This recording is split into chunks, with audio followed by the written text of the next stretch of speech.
Brandon, I thought this was way too early of a bye week, but my goodness, I am so happy that week 5 is a bye for the Chargers. We go in 2-2. Need a refresh. Let's go. Let's go. And the Vikings go into their week 5 matchup 4-0. Who would have thought, hey? Who would have thought? My goodness. Welcome back to another episode of the BuiBros Football Podcast. I am one of your hosts, Quinn Bowie, and I, of course, cheer for the LA Chargers. And across from me, my brother Brandon.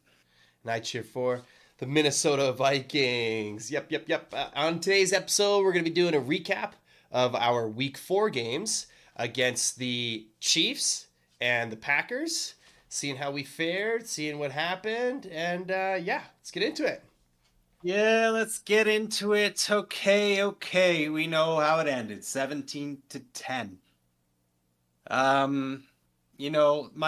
My first memory of this game was listening to the announcers and bringing up these wild stats. You always get these wild stats that come up on the screen about, since 1993, 3 players have, it's some abstract crazy stat. And so what I heard was in 11 games that Patrick Mahomes has fallen behind 10-0, Patrick Mahomes has prevailed and won 11 out of those 11 times. And it's like, great. So early game, the LA Chargers, we're looking great. Our identity is there. We don't need the superstars. We have the depth. Everybody is there, ready to fulfill what this team is meant to do and meant to be. And we get that early Carson Steele fumble. The offense takes over, and all of a sudden, like, we're moving. It's fantastic. Ladd McConkey is just grooving through this. The run game is clicking. Everything is great. Screen game, absolutely. Wow. And then we get this first touchdown. Holy moly. Ladd McConkey, like, what an amazing grab. Honestly, right. Tony Romo was calling the game, and he was giving a shout out to Ladd McConkey. But Herbert, the way he was able to put that pass only where Ladd could catch it. Wow. Okay. So next possession, Chiefs get the ball, continue to do their thing and whatnot. Oh, interception. Kendall Fuller gets an interception. And, Christian Fulton, not Kendall of days past. Christian Fulton, number 7, comes back, and he's been crushing it for us this season. Same in the offseason, and he picks off Patrick Mahomes, and he's running down the field because he's got a lane, but then he's dancing. He's making the moves. He's an athlete. Like, emotions are high. Holy hell, Patrick Mahomes! But get down, because boom, ball comes out, fumble. All of a sudden, oh no. Chiefs get the ball because I believe it was Creed Humphrey, their center, who actually pulled it away from the 2 guys that were on the ball, much smaller guys. And we go into commercial break thinking, holy hell, we just lost an opportunity. But by football god's chance, it's like, oh no, the refs are actually on NFL's side. And they say, oh, the person who initially recovered and touched the ball on the Chargers was out of bounds. Therefore, they have control of the ball. End of the play. Yada. We caught a break. We did not capitalize on that break. We ended up kicking a field goal, but we go 10-0. 10-0. And on that play as well, not only did we take the ball and get an opportunity to kick that field goal, but there was the unfortunate incident in terms of football where Patrick Mahomes was trying to stop Christian Fulton from going any further, trying to take out his legs, and he ended up crashing into Rashee Rice. And right now, as we know, it looks like an ACL injury, but what an unfortunate event. I understand the rivals. I understand their success lately and our lack thereof because of them, but nobody ever wants any injury to football players. We want the No. best for the game. We want to always see the best players out there making the best plays possible. And that was unfortunate. Patrick Mahomes knew at the time. He said that he knew it wasn't good. Andy Reid going in half. That's exactly what he said. It's not looking good. And so we still haven't heard, or I haven't seen a definitive word yet. But it doesn't look good for him to continue. But that is only to add and amplify the fact that the Chiefs were in their most mortal state. Absolutely, they haven't been playing their best football. Their best player is not doing well this season. Their up and coming player all of a sudden gets hurt. And we're up 10-0. And it's Jim Harbaugh knowing we're not going to let it go. And then everything crumbles. Everything crumbles. We didn't take into consideration Xavier Worthy, who's been quiet over the last couple of weeks after having that phenomenal debut. We didn't take into consideration him being such a crucial play. What did he end up getting? It was ridiculous. A 54-yard pass. That was the first time since late 2022 that Patrick Mahomes had a 50-plus yard touchdown pass. Really? Patrick Mahomes. Like, this guy, when Tyreek was there, like, it was every second week he had one. It was incredible. But since late 2022, it hadn't happened, and of course it happened to the Chargers. So we didn't take consideration of that. We go in halftime, and it was 10-7. And again, just like last week, the second half, the offense couldn't click. We scored 0 points in the second half, and a lot of it had to do with penalties. I have not seen such an undisciplined team. I don't have the count for penalties that we had here, but it was absolutely atrocious for how many calls, whether it was false starts or illegal shifts. It was all the penalties were on the offense, and most of them were on the offensive line. And I get that it's a new configuration, but there comes a time where you got to step up. You got to step up, and I believe that Harbaugh and that offense is being coached well. So the players need to get there. Again, we didn't have the strongest roster coming into the season, but we had belief in our guys, and we still do have belief in our guys, but they do need to step up. We had Joe Alt, Rashawn Slater out. It is tough. Gus Edwards had a decent game this go around, but he hasn't been great. J.K. Dobbins comes back down to earth. Herbert's hobbling. It was tough to keep up with Patrick Mahomes, but our defense is what really shined in this game. We had 2 takeovers in the first 2 possessions of it. We kept the Chiefs to 17 points, and the last 7, Samaje Perine scored in the fourth quarter. We were there. We absolutely were there. We could have won this, even with a hobbled Justin Herbert, even without Joey Bosa, Derwin James, our tackles, Junior Colson. Like, the list goes on and on. We were ravaged by injuries. I'm pretty sure the Chiefs had one player out. One player out who was a veteran. I remember reading an article about who was out last week. I don't recall the name. Well, they had Pacheco out too. Pacheco, yes. I guess they weren't considering IR players there. But I was like, whoa, what a difference. And still, we had a chance. And although it is disheartening, at another Chiefs loss. I don't know how many this has been. It's been 11 in a row. It's been something absolutely wild. No way. So, but like what I know is that this is going to be a learning experience. I know Harbaugh is going to make sure that this is going to be ingrained in them for the rest of the season. Guys, we had this date circled. We know the football that we want to play. We know that we can beat these guys. We did not beat these guys. It's a good thing that we came here in week 4. It's a good thing we came here before our bye week, because now we can get going and we can continue after week 5. We have an early bye, but guess what? There's no rest. It's already come out right now. Harbaugh is saying there is no rest. We're going back.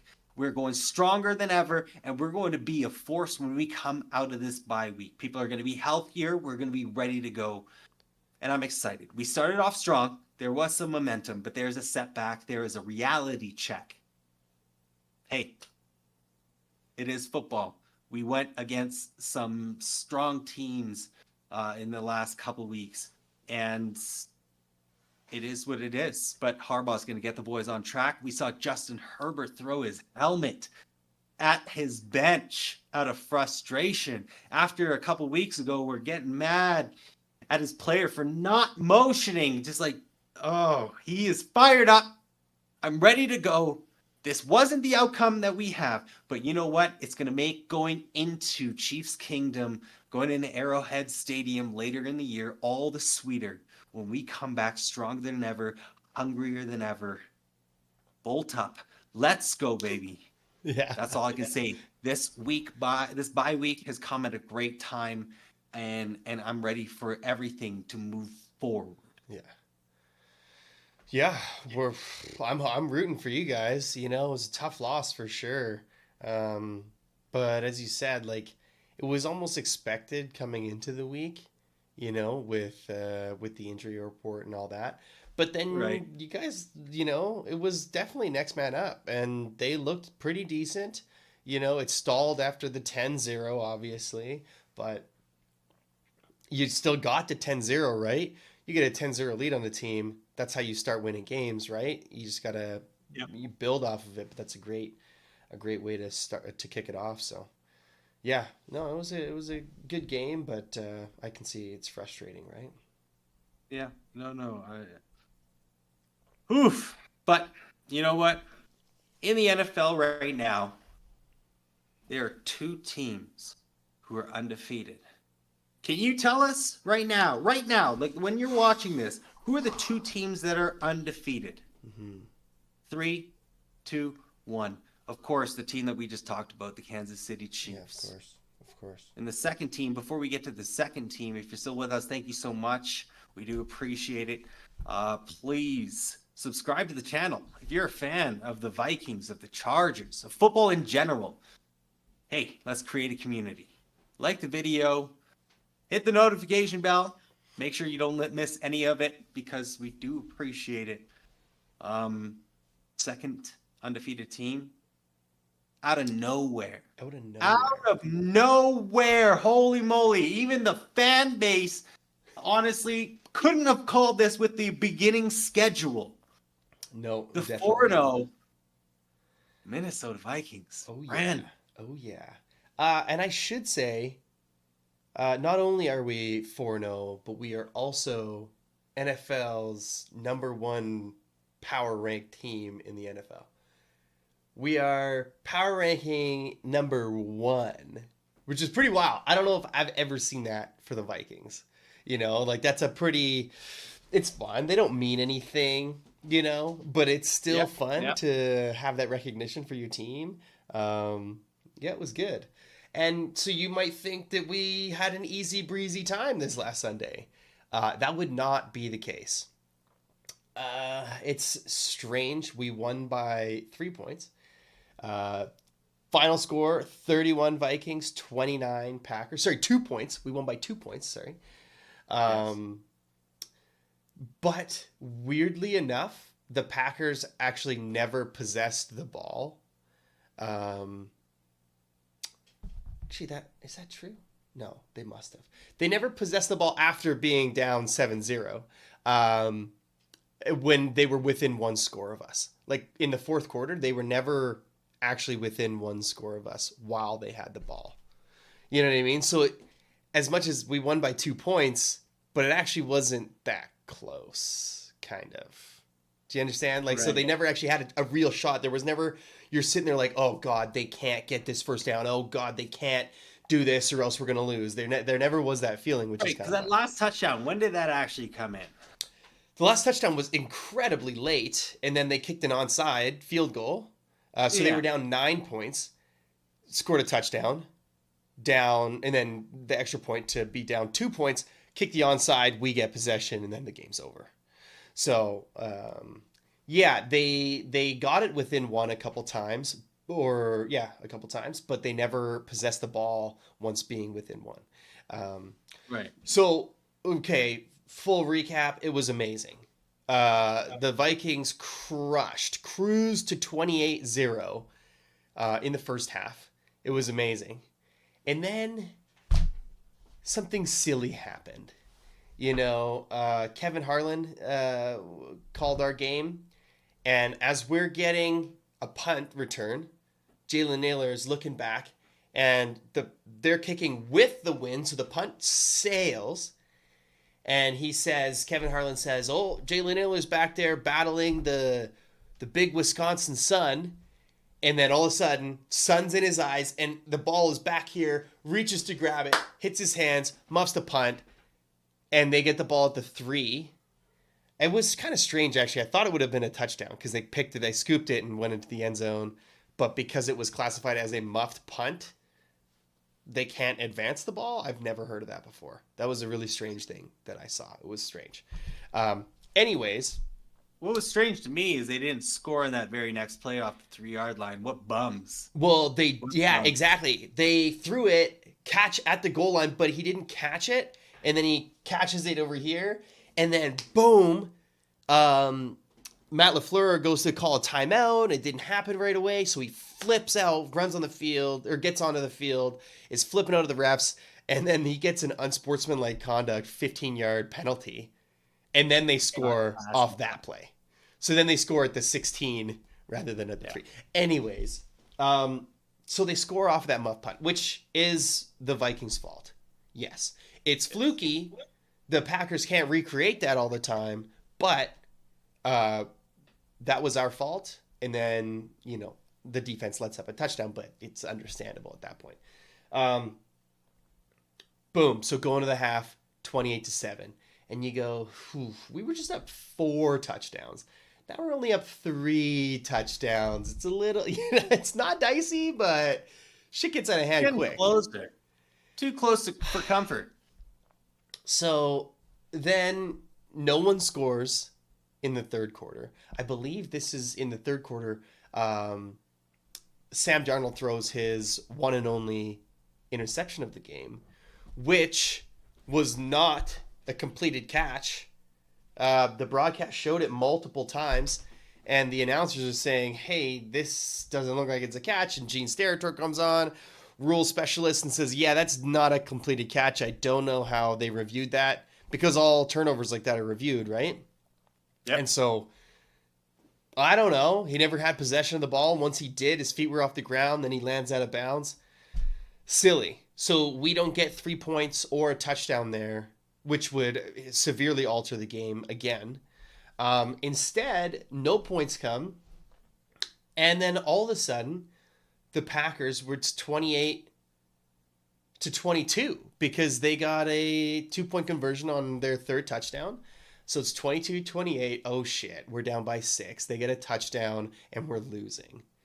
Oh, my God. Okay. And we go down, score 3. Huge. They get the ball back, pick. They get the ball back, intercept. It was just, there was so much that went on. There were so many turnovers late in the game, and then they still had like a third, fourth win to kind of keep themselves in it. And so it did get dicey, but like I mentioned, there was never a time when the game was truly at risk. Right, yeah. But, hats off to those guys. The Packers, they rallied. they made adjustments, and they were very close to coming back. We talked about this. Jordan Love showed up in a Brett Favre jersey. Yes, he did. And he had a Brett Favre stat line. Yeah, exactly. He had the most Brett Favre game ever. Like I believe you mentioned that gunslinger mentality where you throw for nearly 400 yards, you have 4 touchdowns, but you also have 3 interceptions. Yeah. And very Josh Allen-esque early in his days, not really this year, actually. And one of the touchdowns was like a double tip drill to Shaquille Griffin. Who, I should correct, we talked about Shaq Griffin, a couple weeks ago, and we were talking about him missing a hand. That was his twin brother, Shaquem Griffin, who was a linebacker. Because then I was like, there's absolutely no way that a DB has only one hand. He could never get an interception, essentially, right? Wasn't his twin a DB? He was a linebacker, which still obviously is not ideal, but he made it work somehow. Okay. Yes, so just to clarify, because we did mention that the other day. So, Shaq Griffin gets this crazy double tip drill interception, just right place, right time, and made the play. Which Dontavian Wicks was right place for the first tip, and then tips it out of his arms right into Shaq Griffin. And so we made the play when we needed to. That's not, maybe it's on Jordan Love, maybe it's a little uncatchable, but 2 of his players had hands on the ball. That shouldn't have been an interception in his defense. And then, 2 more interceptions. They must have had a fumble too. They had one fumble. They did have a fumble because I don't remember who fumbled on their team, but this was the play that Nat and I were watching, where it was Byron Murphy Jr. He came in and he was a solid punch out up of their players' hands, and Cameron Bynum. Yeah. Man, that again, dude, he's a like the safety group on your team. Love it. Unbelievable. Harrison Smith is definitely coaching while not coaching. Oh yeah. He's like we talked about, Hall of Famer, and he's teaching these guys everything they need to know. The safety group is unreal. Every time I hear his name now, I'm like, you got to watch videos and interviews of that guy. He's the most lively, kindest person out there. He's just seems like a really truly down to earth guy. He's awesome. And he performs well on the field, which is, yes. Which is a plus. It's showing the first 4 seasons. Yeah, so Vikings crushed it. The 28-0 shows that we can, like I mentioned with the Chargers, starting 10-0 is how you can start to win football games. Starting 28-0, you're allowed to have a collapse. You're allowed to have a team score 29 points on you in the second half. 22 points on you in the fourth quarter. What's that? That's what the Chargers should have done a few years ago. It was score 28. They should. I don't know what they were doing. 27-0. Not 27-0, 28-0. Playoffs they have different rules in the playoffs. You know what I mean? No. You know what? If we scored 28 points back then, guess what? We lost by the 1 point because they went for 2. And so if we had 28 points, we had gone to OT and maybe things would be different. But whatever. You know what? Fine. We have Jim Harbaugh now. God, still have demons inside me when it comes to that. It's brutal. Both our teams, the history is insane. Yeah, but man, what I have to say is your defense, we've already talked about it, the suffocating defense, unbelievable. Brian Flores, what he's doing over there, especially with your defense is the epitome of next man up. We talked the holes that there were, and you have some rookies coming in to fill vital positions, but it was true. You lacked the on paper quote unquote talent, right? When it was coming into the season, and you guys have crushed it coming out. But now, not only with your defense doing that well, you're looking at your offense. You're looking at Sam Darnold-led offense. A guy who was written off, who has bounced around teams recently as a high pick, definitely in his Baker Mayfield season. Totally. Right now. But he's leading an offense that, of course, has Justin Jefferson. Of course, has the two fantastic tackles, a great offensive line. But you're playing without your star tight end in T.J. Hawkinson. You've got absolutely commendable and serviceable backup tight ends as well. But you're playing the first 3 weeks without Jordan Addison. Mm-hmm. You're playing with a new running back coming into this system and a running back who was never at the forefront. Like, there are so many of these question marks that you guys had. And now Sam Darnold's leading the league in touchdowns. You guys are 4-0. Aaron Jones is having himself a season. He didn't get his bank vault. He didn't get it. He didn't get it. I know he will. But he even mentioned that some players were like, no, we're not letting you do that. And he was like, you guys should be worried about the score, not worried about me. Like, like he said that they were talking smack and he just kind of put them in their place. But, he's unreal and he's done great. I think he had 92 yards, this game rushing. Rushing. Yeah. He had over 100 scrimmage yards. Mm-hmm. He just didn't get the touchdown. Yeah.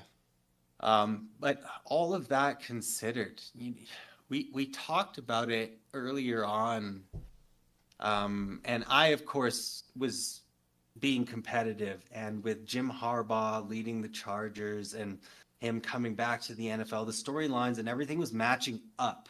But you mentioned that if Kevin O'Connell can lead the Vikings to a successful winning season with Sam Darnold at the helm, with losing J.J. McCarthy, there are also storylines that bolster his case too.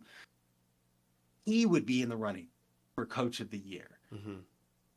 Honestly, that's all I see right now, is him leading the charge with Sam Darnold, a quarterback that Kyle Shanahan had, a quarterback that was drafted in the top 3 picks of the NFL draft, who so many coaches and upper management had great things to say. But when you have Adam Garrett come and coach your team and just absolutely blow it, you go to the Carolina Panthers that are just a terribly run organization, and they get rid of Christian McCaffrey, they get rid of DJ Moore. It's like, okay, like, what do you want me to do here? But and then you learn a little bit when you go to San Francisco. You have some talent around you, but then you come Kevin O'Connell, who is from that system as well. Yeah. Right? Yeah, he's from like the Kyle Shanahan. Oh no, the Shanahan tree. The dad Shanahan, Mike Shanahan, and like with like McVay and Kyle Shanahan. Yeah. Right. They were all on Washington's staff at one point or another, which was unbelievable. With RG3, I believe that was the whole thing, is like those 3 with RG3 just somehow didn't quite get there. Well, there's a reason for that, but you guys, it's the whole team effort. You talked about the power rankings and you guys being in the top 5. You don't get there by having a 4-0 season of close wins, of flukes. Top 1. Oh, right. Oh, excuse me. Sorry, top 1. Top 1. We can't get to top 1 and say we're top 5. I'm sure that's not a consensus. not to damper anything, but you're up there, top 1 in somebody's mind. That means that you guys are actually backing up what you're doing, and it's all coming together. It's all a cohesive unit, and what an incredible experience. So fun. Awesome for NFC, of course. All for the Vikings. Of course. Sweet jersey, by the way. The JJ LSU. Someone got me this for a gift. Don't remember who. Yeah. Man, so cool. Let's see. You guys have a bye week in week 6. I believe you have one more game, London game. That's correct. Jets. We'll get to that soon. Look forward to that video. You have a solid chance at going 5-0 into the bye. It'd be crazy. It would be crazy. Wow. Yeah. Very, very much looking forward to this season. Now I always was. I was always excited, but um, some people were thinking that we might even like it was a realistic chance that we go 0-7 to start the season. I have to look at the three next matchups, but just because it was decently tough, 100%. You play the Niners. Yeah, You're playing the Niners, Packers. Houston, Packers, and the Packers You are a used good. to, like, Yeah, all three of those teams, we just beat three playoff contenders, right? Like, not contending to get to the playoffs necessarily, but contending to have a deep run in the playoffs. The Packers, Yeah. the Texans, and the Niners. So, and we come out of that stretch with the Giants as well, 4-0. That's pretty crazy, very crazy. So, very much looking forward to the rest of the season. Hopefully, they can. In this game was good as well because when you're winning so much, it's hard to, point out the flaws in your team possibly. And we got exposed a little bit, and it gives us a lot of tape to look at, a lot of tape to go over and work on a lot of issues. But we still get to escape a game like that with a win. So we get the win on the record, but we realize that we're not invincible. Kind of like a little reality check, like you mentioned earlier. Kind of they humbled us a bit, and that's good, for the team to face that adversity. So it's good. Yeah. Excited. I saw Brian Flores come out and say we got comfortable against a team that we can't get comfortable against in the past. Yeah, and they can just reference this game all season long and say, "Hey, you want something like that to happen again? Definitely not, right?" You So remember when you almost lost your first game? You remember when you almost lost? yeah, exactly. And Don't they don't could do have that. lost, right? And that's the reality too. Especially you talk to the defense, like, yeah, the offense wasn't, they put up 28 early, but then only three in the second half, and that three turned out to be the difference. But they could have said, hey, if the offense hadn't done that, or if the offense can't be bailing us out here, like we let them put 29 on us, that's too much. That's way too much. So, yeah, a lot of times 29 is enough to win a game. Yeah. Oh, absolutely. So Especially right now in this day's exactly, NFL, this year is exactly. But defense heavy right but now. we squeaked out a win, and so we're living large now. 4-0. Yeah. It's good. Now it's going against bum Aaron Rodgers, and I won't say bum Mike Williams. I still love Mike Williams, but saw that connection last weekend. Sucks. Mike Williams. He's Miss a G. you, Mike. Miss you, Mike. All right. Well, there we have it. That's There we our have it. that's a recap. But Brandon, why don't you can you wave your techie wand Yeah, a little bit? let's Let's see. go. Let's just add salt into the wound, insult to injury. Here we are after 4 weeks. Trying to Team find your versus score. team. It's so Yeah, small. can you find the score? So small, so so small, so small. small. Are you looking at the Chargers score? Okay, we are doing this. So if you haven't seen this yet, it is a team versus team, all quarterback fantasy points, running back all the way down, including kickers and DST. Through 4 weeks, holy moly! After week 2, we thought we were catching up with the LA Chargers. Oh, yeah, there we go. There we Boom. go. Week 4, the Minnesota Vikings are leading us 459.88 points to 320.05. That is a massive week to catch up on. 140-point week. Okay, can we get that on top of what the Vikings get? That's going to be tough. Well, we have a lot of football left. We have no idea how the season is going to turn out. And I believe in it. In Harbaugh, we trust. We say it all the time. All right. Thank you all. We appreciate it. If you are with us, please subscribe to the channel if you like what you listen to. Like the video. Helps us out a ton. Notification bell. Never miss out on one of these. If you are a Vikings fan, a Chargers fan, or a fan of the NFL, join the community. Chat with us. That's what we want to build, is an NFL community. Yes, sir. All right, Brandon, send us off. Okay, everybody. Vikings 4-0, soon to be 5-0. Chargers bye week. Skol Bolts! Skol Bolts! Bye week. Bye.